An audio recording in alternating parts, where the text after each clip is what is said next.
안녕하세요, 최태웅입니다. 오늘은 홍콩 ELS 관련 주제로 시작을 해볼 텐데, 먼저 연초부터 태영건설의 법정관리, 그로 인한 부동산 PF 문제 등으로 안 그래도 어려운 주식시장인데, 몇 개월 전부터 자꾸 홍콩 ELS 수조원 손실 등의 키워드가 계속 올라오고 있습니다.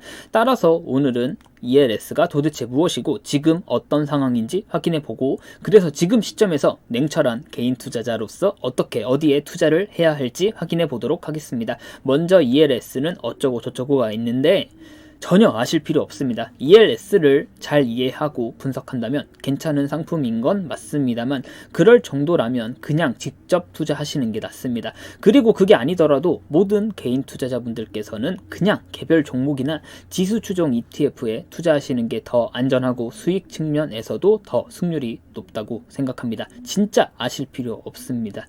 그래도 우리는 냉철한 개인 투자자니까 간단하게만 확인해보면, 예를 들어 코스피 지수가 일정 기간 동안 50% 이하로 떨어지지 않는다면 상품별로 다르겠지만 연수익률을 약 8% 정도 지급하는 상품입니다.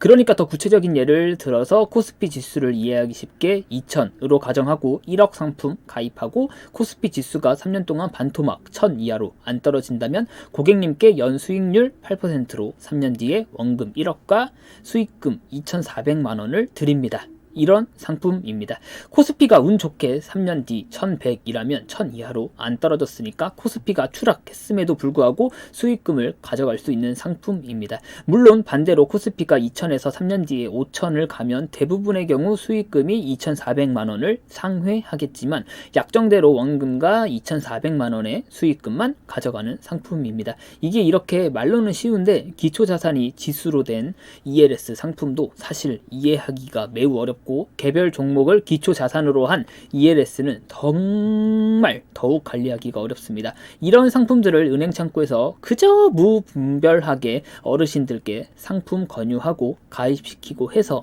현재의 문제가 발생된 건데, 어쨌든 돌아와서 지금 문제가 되고 있는 ELS는 홍콩 H 지수를 기초 자산으로 한 ELS가 문제가 되고 있는 거고, 만기 도래 규모는 다음과 같습니다. 4월에 2조 6천억으로 가장 규모가 큽니다. ELS 관련 이야기는 이쯤하고, 어쨌든 사건은 터졌고 우리는 냉철한 개인 투자자니까 홍콩 H 지수가 급락한 지금 시점에서 어떻게 행동하고 분석해야 될지 확인해 보겠습니다. 홍콩 H 지수 구성 종목은 다음과 같습니다. 관심이 있으셨던 분들이거나 관심이 없더라도 한 번쯤 들어보셨을 법한 기업들이 꽤 있습니다. 텐센트, 알리바바, 그리고 샤오미 등으로 구성되어 있습니다. 중국과 홍콩의 대내외적인 상황과 변수를 감안해도 현재 홍콩 지수는 물반 고기반 느낌이 나긴 하는데, 분명 말씀드리는데 현재 지수에서도 더 추락할 위험이 있습니다. 아주 높은 확률로요.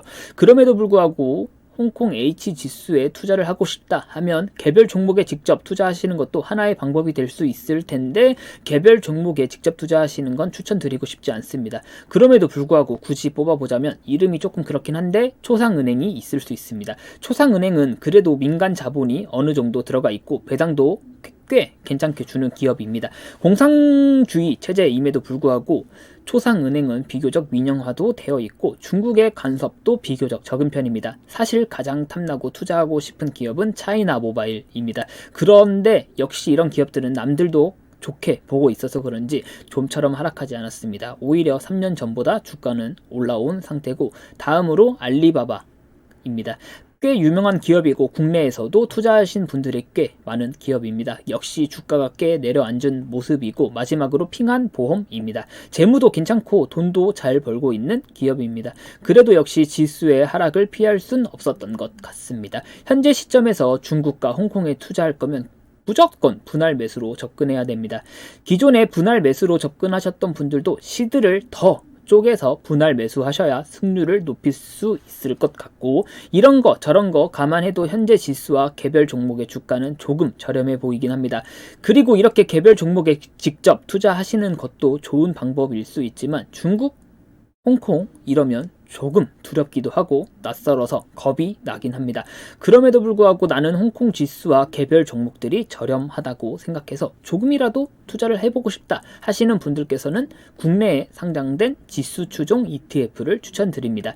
레버리지 상품도 있긴 한데 이런 건 눈길도 주지 마시고 거래량이 그래도 큰 이 두 개의 ETF에 분할 매수로 접근하시는 것을 추천드리고 싶습니다. 차트로 확인해보면 지수 추종 ETF인 만큼 역시나 하락의 폭이 큽니다. 지수가 내려와도 너무 내려온 만큼 개별 종목들이 너무 저렴해 보이긴 하는데 홍콩은 현재 대내외적으로 너무 어려운 상황입니다. 중국 경제 침체도 있고 미국과의 갈등도 최고조에 달했고 홍콩의 지휘권, 자치권 상실 이로 인한 국제적 금융 허브 지위를 홍콩이 잃어버린 만큼 지수가 추락한 건데 이에 더해 모두가 예상했지만 그래도 설마 하고 있다가 중주그룹도 파산 신청을 했습니다. 이렇게 홍콩의 너무너무 안 좋은 상황 때문에 홍콩 ELS에 투자한 국내 투자자분들도 피해를 보고 있는 상황입니다.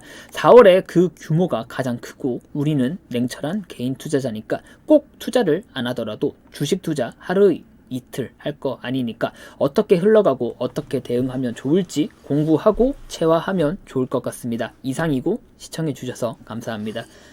좋은 게 좋은 거라고 좋아요 좀 눌러주시면 감사합니다. 또 올게요.